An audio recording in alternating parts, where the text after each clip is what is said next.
Olá, meus irmãos, meus amigos, a paz do Senhor a todos vocês. Espero que vocês tenham passado uma semana de absoluta paz na presença do Senhor.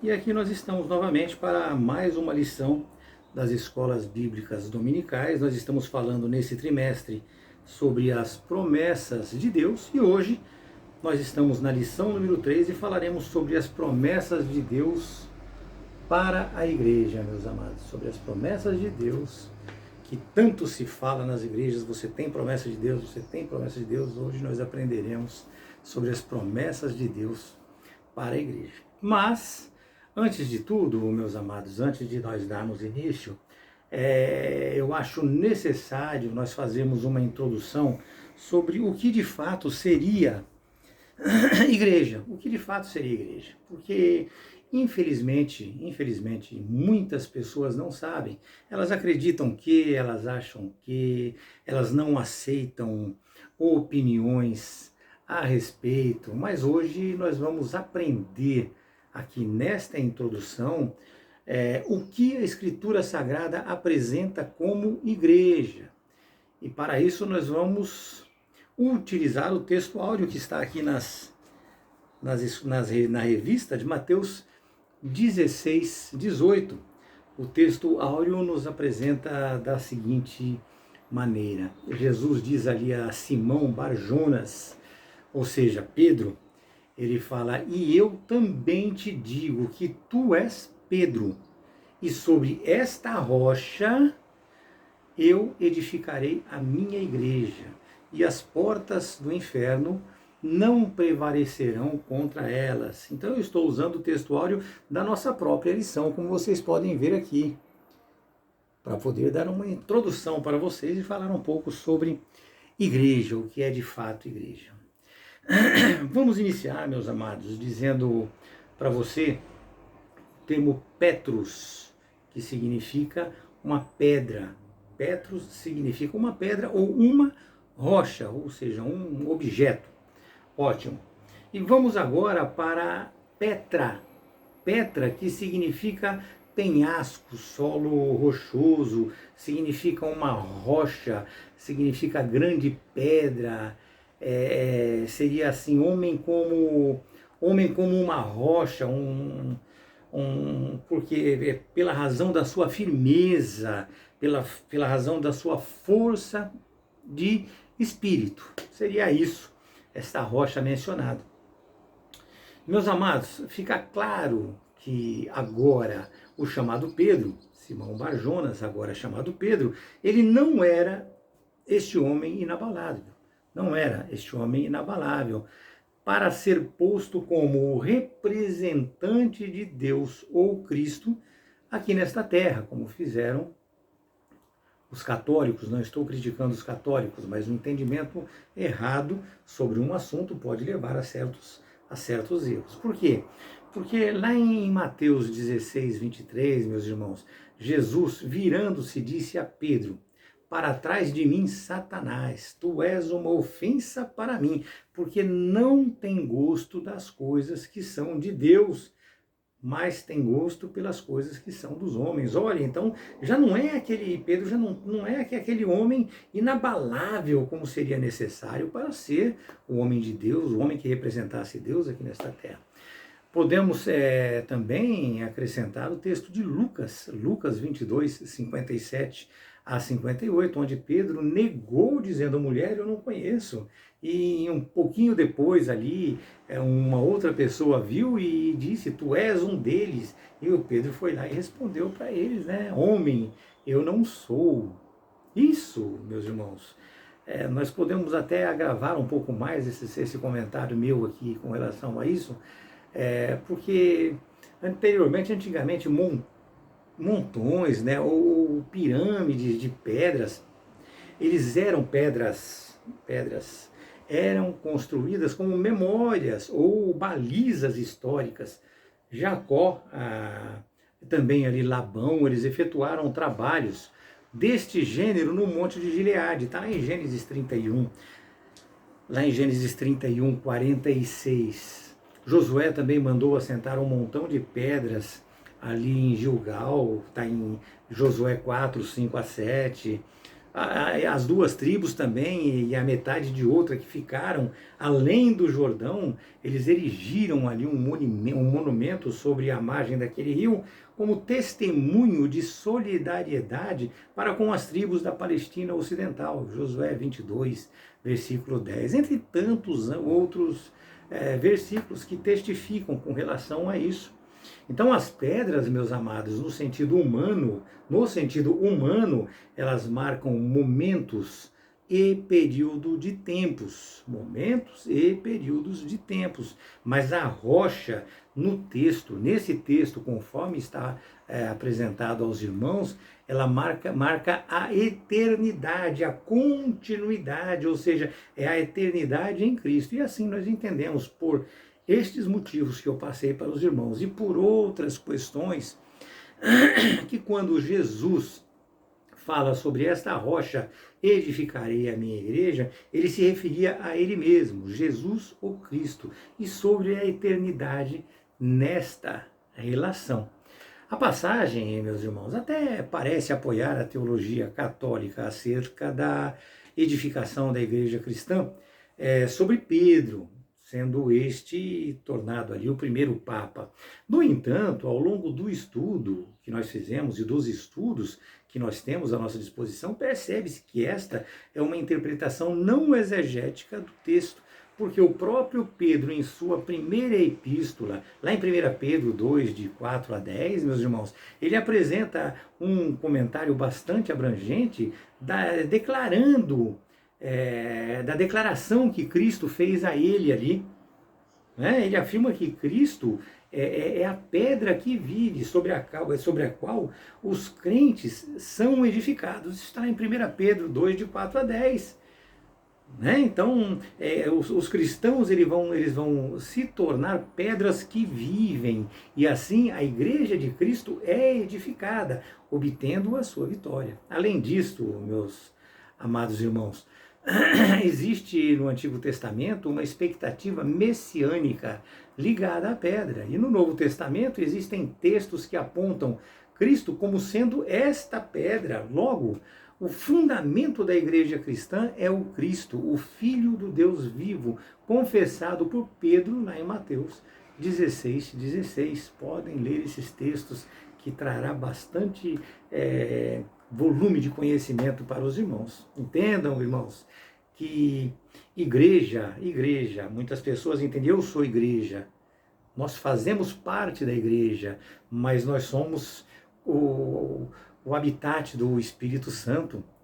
A igreja é de fato, meus irmãos, o ajuntamento de pessoas, porque trata-se da comunidade dos salvos em Cristo, é o ajuntamento dos salvos em Cristo para adorá-lo, para servi-lo e ser a sua agência propagadora do Evangelho de Jesus. Simples assim. Igreja nos planos de Deus é uma geração eleita, como nós temos falado já nas nossas aulas anteriores, estamos aqui hoje falando, é uma geração eleita, não é uma pessoa eleita, é uma geração eleita, igreja. Eu estou falando de igreja. A salvação nós sabemos que é individual, mas eu estou falando aqui de igreja. Igreja nos planos de Deus é uma geração eleita, é um sacerdócio real, é uma nação santa, é um povo adquirido, conforme define o próprio Pedro, para que se anuncie através dela, meus amados irmãos, as virtudes daquele que a chamou das trevas para a maravilhosa luz. Isso está lá em 1 Pedro 2,9.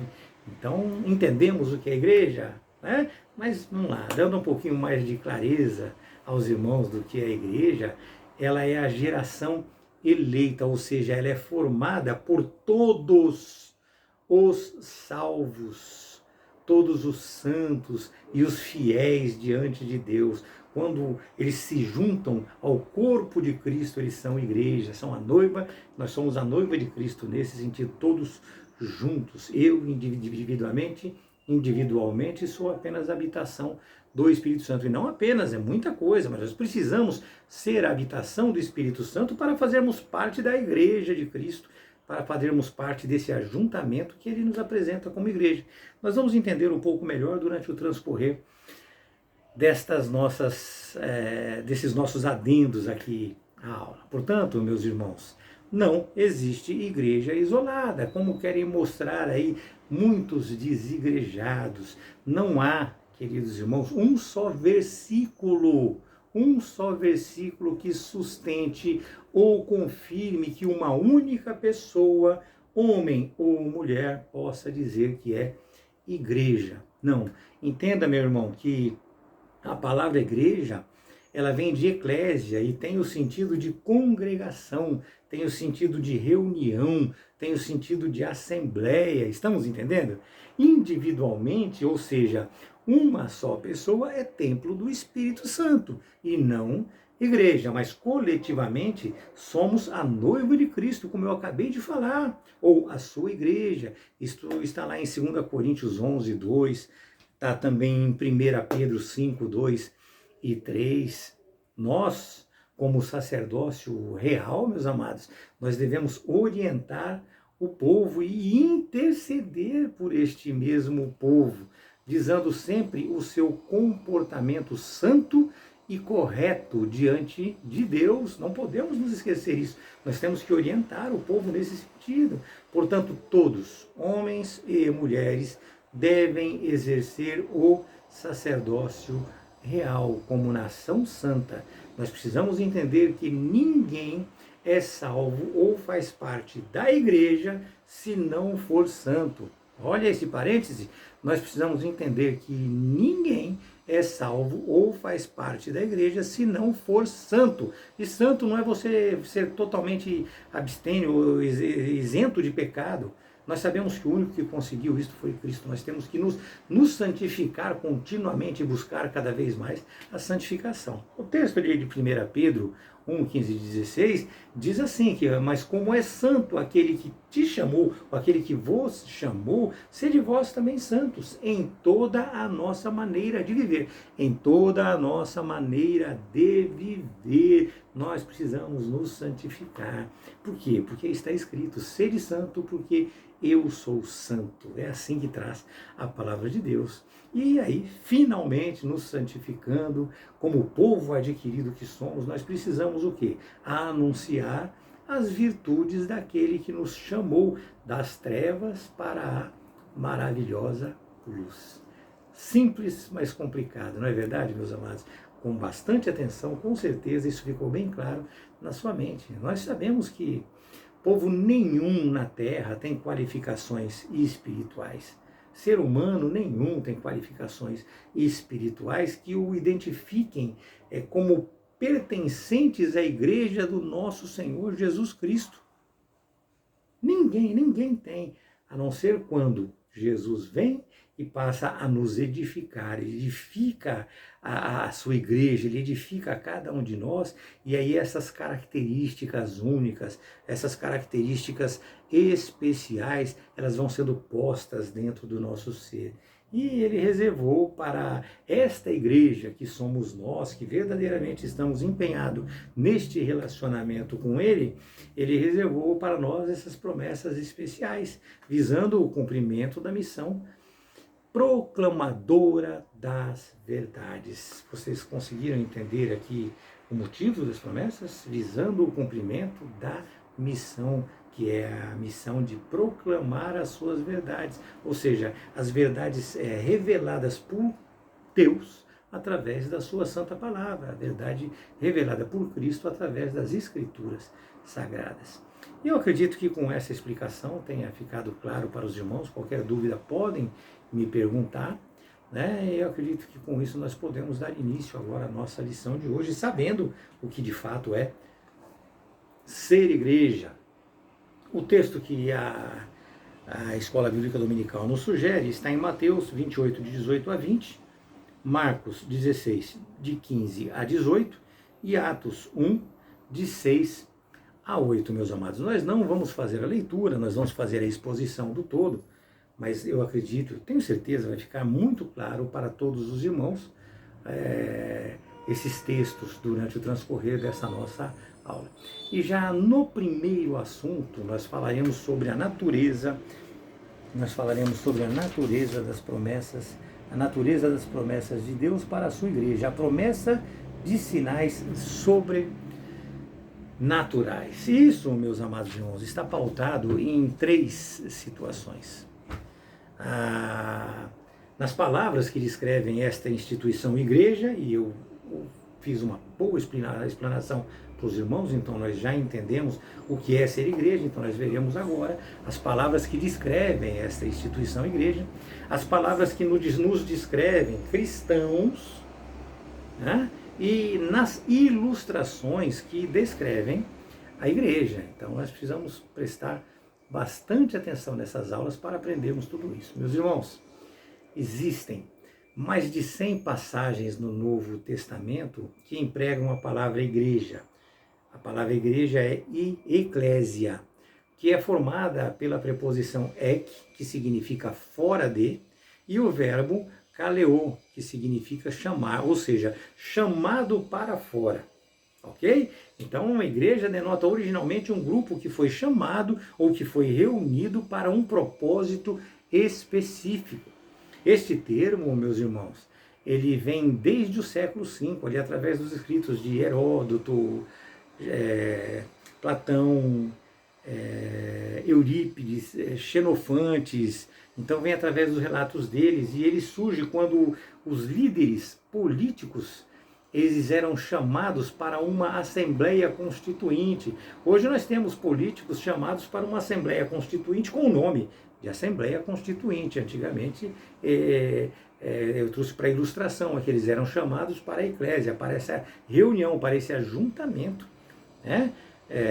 Também no Novo Testamento, lá em Atos 19, 32 a 41, quando uma turba enfurecida ali se reuniu para protestar contra Paulo, lá em Éfeso, né? Então, tudo isso é um aglomerado, um ajuntamento de pessoas, como uma congregação, um ajuntamento de pessoas.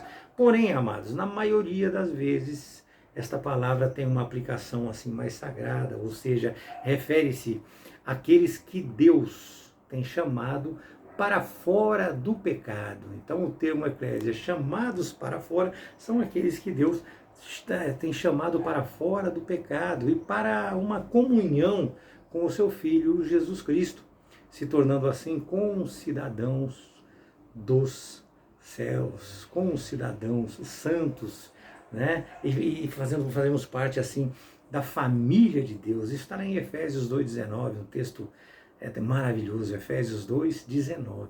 O termo eclésia, meus amados, ou igreja, é sempre utilizado para pessoas,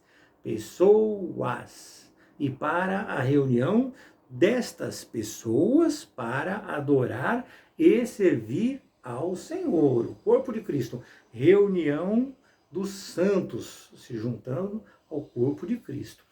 Então, nós nos reunimos para adorar ao Senhor. A Septuaginta, que é a tradução mais antiga, é uma tradução grega muito antiga, ela também emprega esse texto quase 100 vezes. Ali ela utiliza o termo carral, que quer dizer a mesma coisa, que significa o que? Assembleia, reunião, convocação, congregação. Isso está lá em Números 16:3, Deuteronômio também 9:10. Em outros casos, como lá em Gênesis,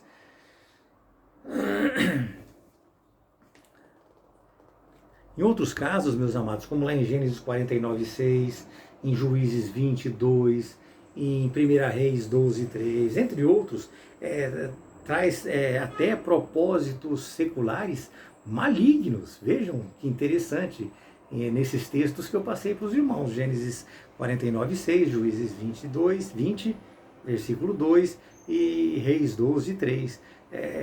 São propósitos malignos. Então, meus amados, o termo ele é utilizado de uma maneira muito eclética, de uma maneira muito assim, à vontade. Todo mundo usava esse tipo de termo. Contudo, meus irmãos, quer nós nos refiramos aqui, quer nós nos refiramos ao termo hebraico garral ou edat, que é a mesma coisa, ou ao termo grego eclésia ou sinagogue, o significado essencial continua sendo o mesmo, igreja, ou seja, aqueles que foram chamados para fora do mundo, para fora do pecado. Não é aquele. Aquele é a habitação do Espírito Santo. E ele, sendo a habitação do Espírito Santo, ele crê em Deus e ele vive a realidade de Jesus Cristo, vive a realidade de Deus, e aí ele se torna a igreja de Cristo, formando um só corpo em Cristo Jesus. É dessa maneira, meus amados. Ou seja, nós fomos chamados para fora do mundo, para fora do pecado. Nós, pela obra de Cristo e a sua redenção, nós fomos reunidos, meus irmãos, para um propósito divino, ou seja, para a igreja, que é a reunião dos santos, e não o posicionamento individual de uma só pessoa, porque mesmo sendo esta pessoa cheia do Espírito Santo, ela se torna igreja e noiva de Cristo quando forma coletivamente um corpo em Cristo Jesus. Espero que esteja ficando claro para os irmãos. Às vezes eu repenso alguma coisa aqui para tentar acrescentar, mas eu acredito que esteja ficando bastante claro. Hoje a palavra igreja, ela tem vários significados, mas frequentemente é usada para se referir a um prédio, não é verdade? Vamos à igreja. É onde se reúnem os crentes. Pode também referenciar a minha denominação, a minha igreja, é a Assembleia de Deus. A minha igreja é a igreja adventista, um exemplo assim, dessa maneira. Então, meus amados, pode ser também um local onde se reúnem os crentes para fazer uma oração. Então eu vou na igreja, que hoje a igreja está formada na casa de fulano. Não é bem assim. Não é bem assim. Nós precisamos aprender muito mais profundamente a respeito dessas coisas. Até um grupo religioso se reunindo numa casa, sim, podemos considerar uma igreja, uma reunião de santos, mas nós precisamos ver se aquilo está sendo direcionado verdadeiramente por Deus. Às vezes são feitas reuniões nas casas das pessoas que não tem nada a ver com o Espírito Santo de Deus, não tem comunhão nenhuma com Ele. Nós precisamos prestar muita atenção. E eu quando falo isso, eu falo porque hoje em dia se reúnem centros de Umbanda, candomblecistas, eles se reúnem. Então muitas pessoas falam, eu vou eles não usam muito termo, mas alguns usam o termo de igreja para eles também. Não é assim, não funciona dessa maneira. Entendam esta distinção. Às vezes utiliza-se também o nome crentes, para diferenciar aqueles que são nascidos de novo. Mas seja como for, meu irmão, a igreja, ela não se refere à instituição. A igreja se refere às pessoas reconciliadas com Deus pela obra salvífica de Cristo e que se unem e reúnem para adorá-lo, para adorá-lo em espírito e em verdade. Mas vamos saindo da igreja um pouco e vamos aqui para aprendermos um pouco sobre os cristãos. A promessa de revestimento de poder, ou seja, vamos falar um pouquinho com relação aos cristãos. Amados, a palavra irmão, ela mostra uma fraternidade de onde foram abolidas todas e qualquer formas de discriminação. Não há grego, não há judeu, não há negro, não há branco, não há amarelo, não há sírio, não há libanês. É dessa maneira, é irmão. E não há servo, não há líder, não há macho, não há fêmea. Isso está lá em Colossenses 3:11, Gálatas 3:28. Nós temos muitos textos que nos trazem essas informações. Os cristãos são chamados também de crentes. Por quê? Por sua característica e doutrina. É da fé no Senhor Jesus. Crente é aquele que acredita em Jesus. São chamados também os crentes de santos, porque literalmente somos separados do mundo e consagrados a Deus. Será que nós estamos verdadeiramente nos separando do mundo e nos santificando, nos consagrando para Deus? Existem muitas pessoas, como a gente costuma falar, que está com um pé aqui, outro ali. Isso não existe, meus amados. Entreguem-se verdadeiramente a Cristo. Quando o texto, né, ele se refere a eleitos ou escolhidos, a pessoa ou escolhido ou eleito de Deus, quando a pessoa usa esse termo é porque ele quer dizer que Deus nos escolheu para um propósito importante e é um destino glorioso. É esta a indicação desse chamado, chamado de eleito ou escolhido. No caso de ser chamados de discípulos, é porque nós somos literalmente, meus amados, aprendizes na preparação espiritual. Cristãos, quando nós somos chamados, vem da nossa, vem porque a nossa religião ela gira em torno de Cristo. Alguns nos chamam também de os do caminho. Lembra lá na igreja primitiva, os do caminho? Pois vivemos de uma maneira especial. É assim que funciona, é assim que é, meus amados. Portanto, meus irmãos, é preciso mais do que pensamos para nos qualificarmos como igreja. Não é fácil, não é simples, né? É amar o próximo, é aprender a conviver com as diferenças entre nós. Isso, meus amados, é um requisito básico, além de tantos outros requisitos que nós já mencionamos tanto. Nós precisamos mudar, renovação da mente, nós precisamos renovar a nossa mente e passar a viver verdadeiramente aquilo que Cristo nos apresenta, né? Existem palavras também que descrevem a igreja. Como eu falei para os nossos irmãos, nós teríamos ali 3 fundamentos, esse é o terceiro.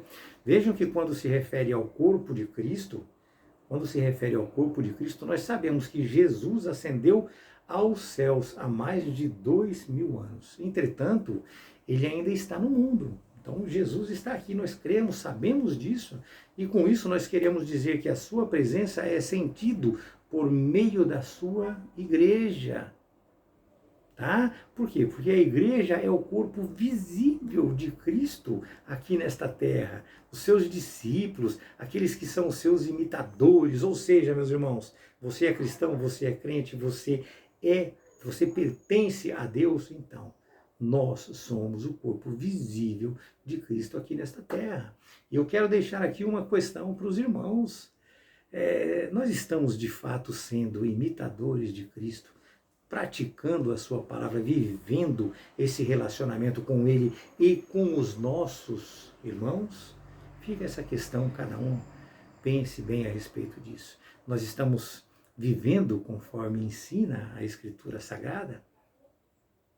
Pense um pouquinho a respeito e não se permita vacilar de maneira nenhuma. Fique firme, lute, persevere, vá em frente sempre no sentido do reino, conforme Mateus 10, 40, meus amados, João 20, 21.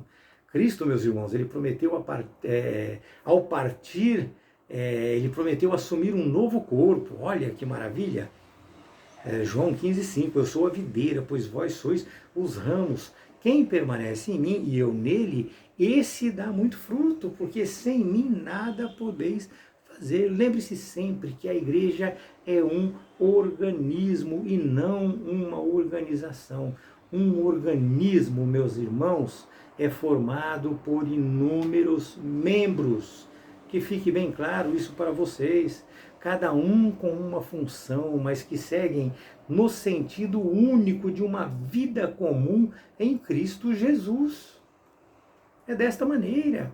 A igreja, ao ser tratada como templo de Deus, é também designada como local de morada, de encontro, porque da mesma forma como ele estava no tabernáculo e no templo, assim ele também vive em sua igreja. 1 Coríntios 3,16 nos fala claramente a respeito disso. Ele vive na sua igreja. Não sabeis vós que sois o templo do Espírito Santo e que o Espírito de Deus habita em vós? Então ele está habitando em outro corpo, ele está habitando em nós, individualmente, em cada um, de acordo com a nossa conquista, o nosso mérito. É desta maneira, e não é mérito nosso, não, o nosso mérito vindo através dele. Ele nos deu o favor, nos fez, pela sua graça, merecer estarmos aqui e sermos habitação do Espírito Santo. Então é desta maneira, e esta habitação que eu sou do Espírito Santo, ajuntando com meus irmãos, nós formamos a igreja de Cristo. É desta maneira, meus amados. Nós somos também chamados de noiva de Cristo. E isto descreve a união e a comunhão de Deus, tá? Para com o seu povo, em uma esperança de relação mais íntima no futuro. O que nós não podemos esquecer, meus amados, é que isto é apenas, a noiva de Cristo é uma ilustração, ali é feito de uma maneira para que nós entendamos, né? Já o segundo assunto, vamos partir para ele, fala sobre as promessas de Deus para a igreja. Chegamos num assunto bastante interessante, não é verdade? Que é o programado para a nossa aula de hoje.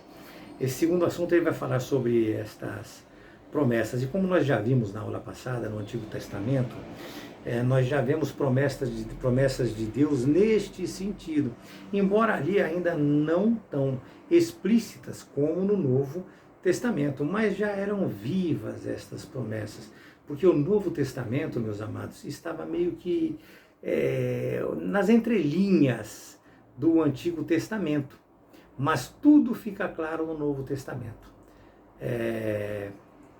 Para a igreja, meus amados, nós podemos iniciar assim com a promessa do poder. Vamos lá, a promessa do poder. Quando Cristo se despediu dos discípulos, todos eles temeram, e assim Jesus proclamou que daria poder e autoridade à igreja, a chamada grande comissão. Mateus 16, 15 a 18. Jesus conhecia, meus irmãos, toda a oposição, todas as perseguições, violências, prisões, as mortes pelas quais passariam e que iriam necessitar de poderes sobrenaturais para poderem ficar firmes e continuarem ali levando o evangelho aos homens. E assim como para não negarem o seu nome, ele instruiu os seus discípulos lá em Atos 1, 4 e 5, e disse para que eles aguardassem até que do alto fossem revestidos de poder. O que havia sido predito pelo profeta Joel 800 anos antes de Cristo, está lá em Joel 2, 28, né? Chegou ali naquele momento. E assim lhe perguntaram quando é que isso aconteceria. E a resposta foi que não pertencia a eles saber tais coisas. Atos 1, de 6 a 8. Teve também a promessa da edificação da igreja. Esta tem sido cumprida, e é cumprida, né? Até a volta de Jesus. Será cumprida até a volta de Jesus. E assim disse Jesus a Pedro, lá em Mateus 16, 18. Nós, inclusive, já lemos aqui. Meus irmãos, desde o início a igreja vem sendo atacada pelas portas do inferno, pelas perseguições dos romanos, pelos comunistas e agora, neste momento, pelos falsos progressistas, pelos ateus, pelos materialistas. A igreja sempre sofreu mais, quanto mais ela sofre, mais edificada ela é. Tá? Ela pode sim andar de cabeça erguida, pregando o Evangelho de Cristo por todo o mundo, a toda a criatura.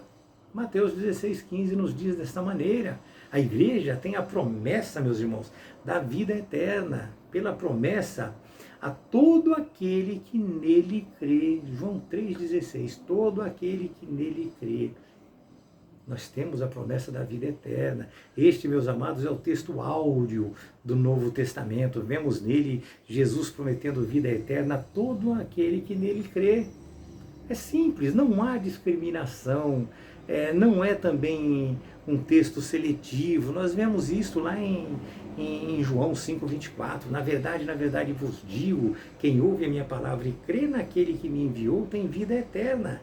E não entrará em condenação, mas já passou da morte para a vida. Simples. Simples. Nós temos também a promessa de sermos semelhantes, é a quarta promessa, a promessa de sermos semelhantes a Ele. Nós temos aí uma revelação do apóstolo João, em 1 João 3, 2 e 3, quando ele diz, né? Amados, agora somos filhos de Deus e ainda não se manifestou o que nós havemos de ser. Mas sabemos que quando ele aparecer, haveremos de ser semelhantes a ele. Por quê? Porque haveremos de vê-lo assim como ele é. E qualquer homem que tem nele esta esperança purifica-se. Olha, qualquer homem que tem nele essa esperança, ou seja, nós cremos e temos a esperança. Então o quê? Nós nos purificamos. Esse homem purifica-se a si mesmo, assim como Deus é puro. Esta promessa está ligada diretamente ao fato de, estando verdadeiramente em Cristo, meus amados, nós nos purificarmos e evitarmos tudo que nos separa da comunhão com Deus. Simples. João 1:29, Romanos 5:2, simples, tácito e direto, meus irmãos. A quinta promessa também é que ele estaria em nosso meio, Mateus 28:18-20. Quando Jesus falou assim, né? Foi-me dado todo o poder no céu e na terra. Portanto, ide e ensinai a todas as nações, batizando-os em nome do Pai, do Filho e do Espírito Santo, ensinando-os. Meus amados, não podemos, nós temos que aprender, meus amados. Não é simplesmente João 3,16, eu estou salvo, eu acredito em Deus e acabou. Não!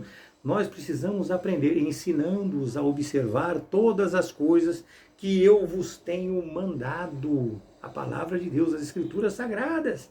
E eis que eu estou convosco sempre até o final do mundo. Amém? Simples.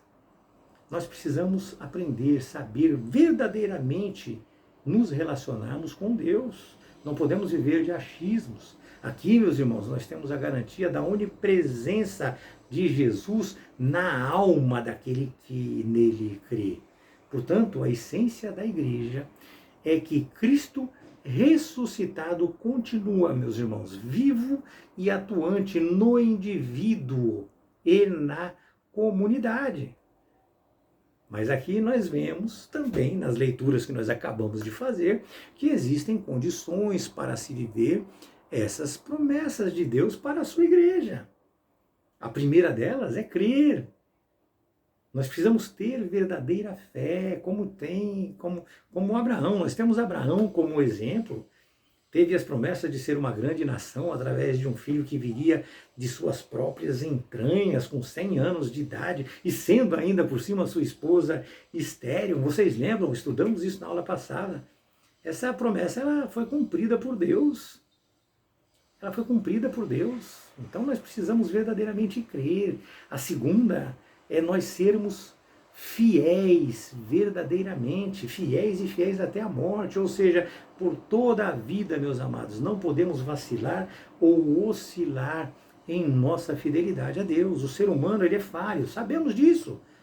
Se isso acontecer, é necessário arrependimento verdadeiro, confissão do pecado e busca de reconciliação verdadeira e definitiva com Deus. Nós podemos usar aqui o servo Moisés como exemplo, onde o próprio Deus deu testemunho dele, lá em Números 12:7. Não é assim com o meu servo Moisés, que é fiel em toda a minha casa? Assim como Jó, Daniel, Sadraque, Mesaque e Abidnego, nós temos falado bastante deles nas aulas passadas.